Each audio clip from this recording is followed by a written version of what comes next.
The mud of Grantworth is cold, but the Duke's voice is colder. She is standing in the courtyard of the grandest estate in 3 counties, and the rain is doing what rain always does. It makes no distinction between the mighty and the dismissed. It soaks the velvet lapels of Arthur Devlin, the 8th Duke of Grantworth, just as thoroughly as it soaks the threadbare traveling cloak of the woman he has just cast into it. The leather purse he threw landed 6 inches from her left boot. She has not looked down at it. She is looking at him. Her name is Evelyn Thorne. She is 24 years old. She has spent the last 3 years of those 24 educating his children, managing his household schedules, and quietly, precisely invisibly, keeping a portion of this estate from falling into administrative chaos. And she has spent the last 3 minutes being accused of a theft she did not commit. She doesn't reach for the purse. She doesn't cry. She stands with her chin at an angle that makes the rain run off it like a gargoyle's, and she fixes her gaze on the Duke's face with the focused attention of a woman who is memorizing something. Not his features, his arrogance, the exact quality of his contempt, the specific texture of his certainty that he is untouchable. In her left hand, pressed against her ribs beneath the cloak, she holds an iron key. It is old, heavy, and slightly too large for a lady's hand. It is not the key to a jewelry box. It is not the key to a hope chest. The audience doesn't know this yet, and neither, for now, does the Duke. She turns her back on him and walks toward the gates. She does not take the purse. If you've joined us today at Time Secrets, welcome. I'm so glad you're here. Whether you're curled up beside a fire in London, or watching the stars come out over a city somewhere far from these Derbyshire hills, I'm delighted you've stayed. If you haven't subscribed yet, I do ask you to consider it before this story is finished, because I promise you, by the time Evelyn reaches those gates, you will want to know what is on the other side. Now, let me take you back to where this began. The county of Derbyshire in 1815 was a place of exquisite cruelty disguised as civilization. The rules were simple if you were a man. You owned land or you borrowed against it. You married well or you didn't marry at all. You played cards, you hunted, you stood in drafty parliament chambers and argued about other people's fates, and if you were Arthur Devlin, you did all of this without ever once considering that the people whose fates you argued about might have fates of their own they were quietly pursuing. If you were a woman, the rules were simpler still, and far more brutal. Your reputation was your only currency. Spend it wisely, and you might purchase a comfortable life. Spend it carelessly, or have it spent for you by someone else, and you were ruined. Not diminished, not inconvenienced. Ruined. The word meant exactly what it sounded like. Evelyn Thorne understood this better than most, because she was what the Ton called a distressed gentlewoman, which was a very pretty way of saying a woman who had known better days and was not likely to see them again. Her father had been an academic, brilliant, principled, and catastrophically bad with money. He had died 3 years before this story begins, leaving behind a library of annotated Greek texts, a collection of political opinions too radical for their era, and a debt that Evelyn had spent those 3 years methodically, patiently reducing to something she could eventually extinguish. She was a governess by necessity and a strategist by temperament. The two were not incompatible. A governess could disappear into a household the way a piece of furniture disappears, present, functional, invisible, and from that invisibility, she could learn everything. Which members of the family were kind and which were performing kindness, which accounts were in disorder, which relationships were fraying at the seams. Evelyn kept a small ledger, bound in brown calfskin, which she carried everywhere, and which the household assumed contained her lesson plans. It did not. It contained a precise, double-columned accounting of debts, not financial ones, but social ones. Every cruelty noted in the left column, every unexpected courtesy noted in the right. Evelyn did not believe in revenge. She believed in arithmetic. She had kept this ledger for Arthur Devlin for 2 years and 3 months before he dismissed her. In that time, the left column had grown considerably. Arthur Devlin was 32 years old, and he had been the Duke of Grantworth since he was 19, which meant he had never, as an adult, been told no. He owned 3 counties. He held the mortgages on 7 neighboring estates, which meant 7 neighboring families flinched slightly when they heard his name. He controlled 2 parliamentary seats and sat on the board of the largest mining operation in the region. He was, by the standards of his world, a colossus. He was also, by the standards of his own heart, which he had not consulted in some years, entirely alone. Nobody knew about the tremor. He kept it hidden under dark leather gloves, even in the warmth of summer. It was a remnant of the carriage accident that had killed his father and left a 12-year-old Arthur pinned beneath the wreckage for 2 hours in the January cold, listening to the silence where his father's voice had been. The doctor said it might resolve. It had not resolved. He had learned instead to be so still, so rigid, so perfectly composed that the tremor had nowhere to appear. He turned stillness into armor. He turned composure into a cathedral wall, beautiful, cold, and built to exclude. The first time he noticed Evelyn Thorne's stillness, it disturbed him more than he could account for. He was reviewing the household accounts. She was standing at the far end of his study, waiting for her quarterly instructions. The other governesses had always fidgeted, tugged at their gloves, shifted their weight, found things to look at. Evelyn was simply there, completely.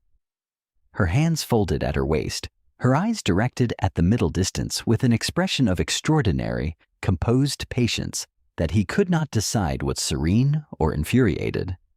He had almost reached the end of the accounts when she spoke. She said in a voice entirely without apology, "Your Grace, the Latin in the Ashlow clause is incorrectly translated. The solicitor has rendered proprietatis as property right, when the correct reading in this context is right of first claim. The distinction would alter the water right agreement considerably." He looked up from the accounts for the first time. He said in a voice intended to end the conversation, "Know your place, Miss Thorne." She looked at him. He looked at her. Neither of them blinked. "My place," she said with a calm that was somehow more withering than any outrage, "is exactly where I choose to stand, Your Grace." Lady Clara, his sister, who was sitting in the corner pretending to read a novel she had already finished, turned a page she had already turned.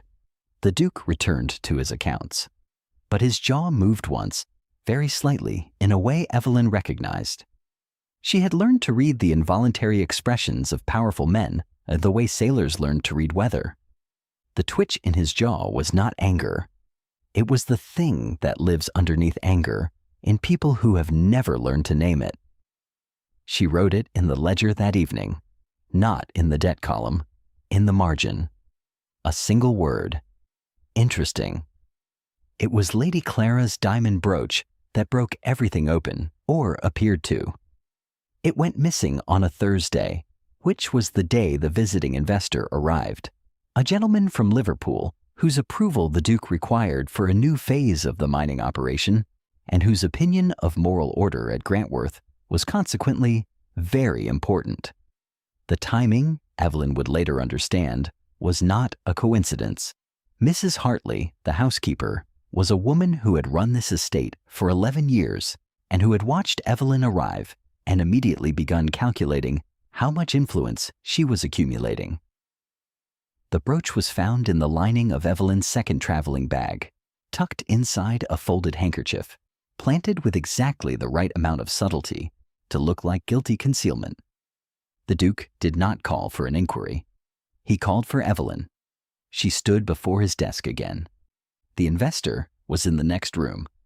Lady Clara was conspicuously absent, having been asked, with very little kindness, to take her walk early. Evelyn stood with her hands folded at her waist and watched the Duke's face as he outlined the evidence against her. He did not meet her eyes. He looked instead at the desk, at the window, at the middle space between them, anywhere that was not her face. She understood this too.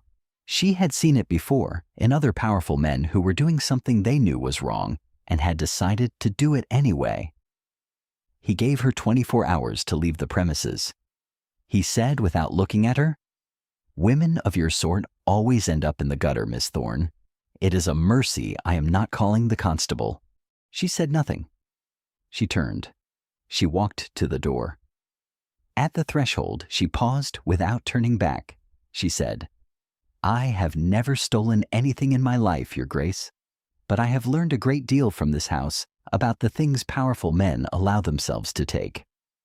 She closed the door with extraordinary gentleness. That same morning, she sent a letter. The reply arrived before noon, and its arrival transformed the landscape of everything that had happened. The solicitor who came to find her was not the Duke's man. He was a slight, precise gentleman named Mr. Alderton, who had traveled from London, and who, upon locating Evelyn in the village inn where she had taken her one small bag, removed his hat and bowed to her with a formality that made the innkeeper stare. She was not, it turned out, entirely who she had appeared to be. Her father had not always been called Thorne. He had been born a Vane, the younger son of a merchant prince who had made a colossal fortune in the East Indies, a fortune now sitting in London banks accruing interest, orphaned and unclaimed, because the old man had died before his estranged son had reconciled himself to accepting it. Evelyn's father had changed their name to hide from his own creditors, and Evelyn had kept the secret afterward to protect his memory, to honor the man he'd been, rather than expose the desperate circumstances of what he'd owed. She had been waiting, patiently, methodically, the way she did everything, for the right moment to step forward and claim what was hers. 3 years of Grantworth. 3 years of ledgers and careful arithmetic, and watching and waiting. She had known all along that the key in her cloak was not to a jewelry box. It was to the gates of Ashlow Estate, the property that bordered Grantworth to the north, the property the Duke needed for his water rights, the property she could now purchase outright. She told Mr. Alderton to begin the paperwork. She had not anticipated that Arthur Devlin would not simply stand aside. She had not fully accounted for the particular, maddening combination of pride and desperation that characterized a man who had spent his entire adult life winning. The Duke, when he heard through his solicitor that she had means, did what proud men do when they cannot admit they were wrong about someone. He tried harder to be right. The village constable stopped her carriage in the market square the following morning. He searched every bag she owned while the butcher and the draper and the schoolmaster's wife stood watching from their doors. He found nothing because there was nothing to find, but that was almost beside the point. The point was the watching. The point was the square. He had made her stand in the middle of it for 40 minutes in the cold. Then he went to the bank. He was the principal creditor for the bank manager's brother-in-law, which meant that when the Duke of Grantworth suggested, in the most reasonable tones imaginable, that releasing Miss Thorne's initial inheritance funds might require additional verification, the bank manager agreed with a speed that spoke of pure, uncomplicated fear. He had thought he could starve her into surrender. He had thought 3 years of watching her manage his household had taught him her limits. He had not been paying attention to the right things. Evelyn opened her ledger. She looked at the left column. She looked at the right. She made a decision that frightened even her a little. The kind of decision that is not frightening because of its audacity, but because of its simplicity. She would not fight him in court, where reputation mattered more than evidence. She would not negotiate through intermediaries who would be pressured into betrayal. She would do what he had never expected from her, and what she had been positioned to do since the moment she first held that iron key. She would buy the house next door, and then she would let him come to her. If you've been listening to this story and wondering, as I have, how far a woman can travel on patience alone, I think you're about to find out. Stay with us. There is something the audience did not yet know about Arthur Devlin, something he had not told anyone, not even Clara, who knew him better than he knew himself in most respects. For 3 years, beginning 6 months before Evelyn Thorne had arrived at Grantworth, he had been quietly, anonymously retiring the debts of a deceased academic named Vane. The man had died owing money across 4 counties. Arthur had discovered the first debt by accident, a name in a ledger during a property acquisition, and had paid it not out of altruism, but out of what he then described to himself as tidiness. He did not like loose ends in his county, but then he paid the second debt, and the third, and then he found himself looking at the record of a daughter who had changed her name and taken a governess position to protect her father's memory from creditors. And he had felt something he could not efficiently name, and had responded the only way he knew how, by paying the 4th debt and the 5th, and by eventually finding a governess position to fill at Grantworth. He had not hired Evelyn Thorne by accident. He had not, when she corrected his Latin, been surprised that she was intelligent. He had known she was intelligent. He had, without ever quite admitting it to himself, known she was extraordinary. He had watched her for 2 years from behind the fortress of his own composure, and the tremor in his right hand had grown worse in those 2 years, not better. Not from the old injury, but from the effort it took to remain composed in rooms where she was also present. He had not fired her because he believed she was a thief. He had fired her because he had realized on the Thursday morning before the brooch went missing, when he had watched her read aloud to his daughter in a patch of winter sunlight in the library, that he was in love with her. Absolutely, inconveniently, irreversibly in love with her. And his code, the rigid, inherited cathedral wall code of the Devlins, said that a duke did not marry a governess, that a duke could not offer his name to a woman who worked in his house, that to feel this was to have failed some test of character he could not define but absolutely believed in. So he had allowed Mrs. Hartley's planted evidence to give him a reason to do the coward's thing. He had thought she would disappear into the county, and he would eventually forget. He was standing at the back of the village assembly rooms when he understood that she would not disappear. She would not, in fact, do anything he had predicted. The auction for Ashlow Estate was a formality, or so he had believed. A property she had inherited the key to, but could not possibly afford to purchase against him, with her funds frozen and her name muddied in every banking house in the county. He had not known about the London accounts. He bid £45,000, which was his maximum. He bid it with the quiet confidence of a man who has never in his life been outbid on anything. She was sitting in the back row. He had not seen her come in. He did not know she was there until the auctioneer paused and looked past him, and someone at the back of the room raised a gloved hand.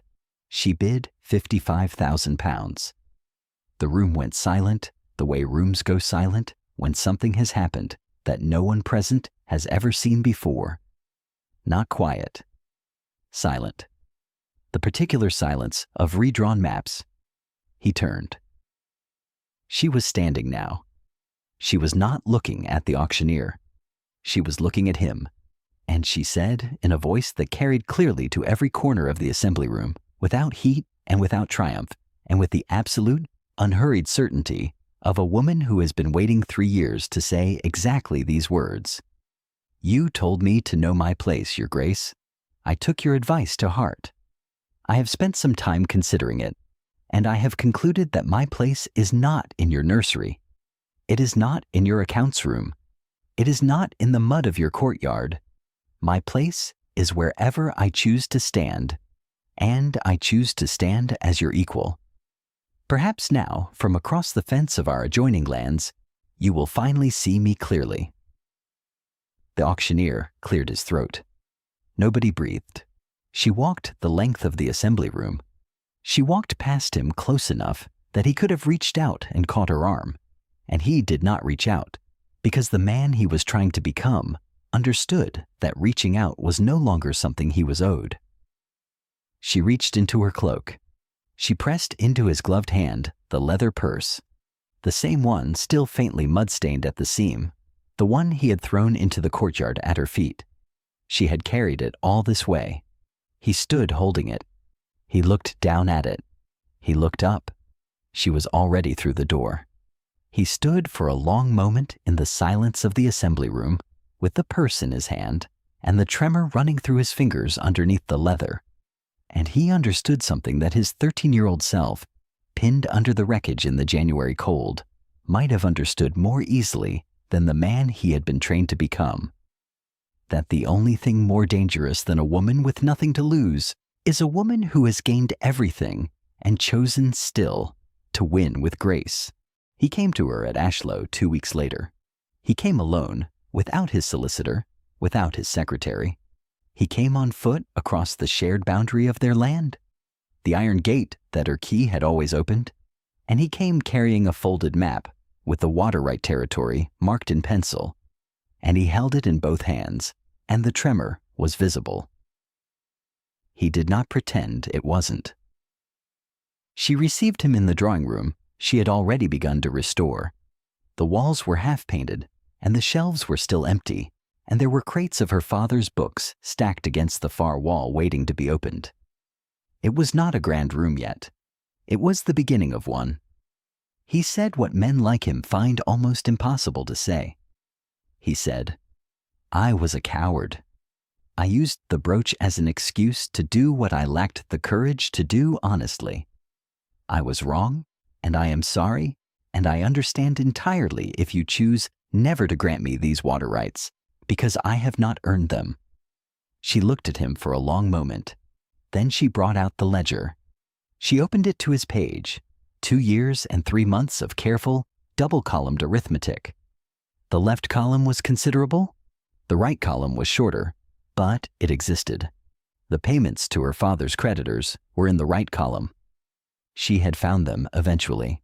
She had known for longer than he realized that he was the one. She did not offer the water rights for free. She was not that kind of woman. She negotiated a fair price, a written agreement, and a public acknowledgement signed in the presence of Mrs. Hartley, who stood in the corner of the room and then was dismissed from the county before the ink was dry. She had him sign the letter of apology first, then the contract. Then she poured 2 glasses of wine, not port, not the drink of his world, but a wine from a small French vineyard her father had loved, and she handed him one. She said, "You may call on Sunday if you wish, not as a duke, as a neighbor." He came every Sunday. She was not ready to give up her independence. She had spent too long in rooms where her intelligence was used and her personhood was not, and she understood with great clarity that freedom, once found, is not something you surrender lightly for the sake of convention or even love. She was building something at Ashlow, a school for women of the county who had been educated in manners and nothing else, women who deserved access to the kind of knowledge her father had given her. That was not something she would set aside, but she did mark the last entry in his column of the ledger. She marked it, paid in full. On the balcony of her own estate, on a Sunday morning in early spring, she watched his carriage come through the gates she had unlocked with her own key, and she held the ledger open to that page, and she thought of the courtyard, and the mud, and the cold, and the particular quality of his contempt that morning. And then she thought of his face in the assembly rooms, the way it had looked when she walked away. Open for the first time. Cracked open, the way ice cracks in the first real thaw, something alive underneath. She closed the ledger. Evelyn Thorne had learned what she hoped you will carry with you when you step away from this story. That your place is not something assigned by the circumstances of your birth, or the cruelty of a dismissal, or the limitations of a world that has not yet caught up with what you are capable of. Your place is a territory, and it must be claimed. We find our greatest strength not in the comfortable rooms, but in the cold courtyard. Not when the door is held open for us, but when we have walked past it and found the gate that was always ours to unlock. Thank you for listening. If this story moved you, I hope you'll subscribe to Time Secrets. There are many more women like Evelyn, waiting to have their tales told, and I would be honored to tell them to you. And if you don't subscribe, well, I might just buy the house next door, and then you'll have to listen whether you like it or not. Until next time, your place is wherever you choose to stand.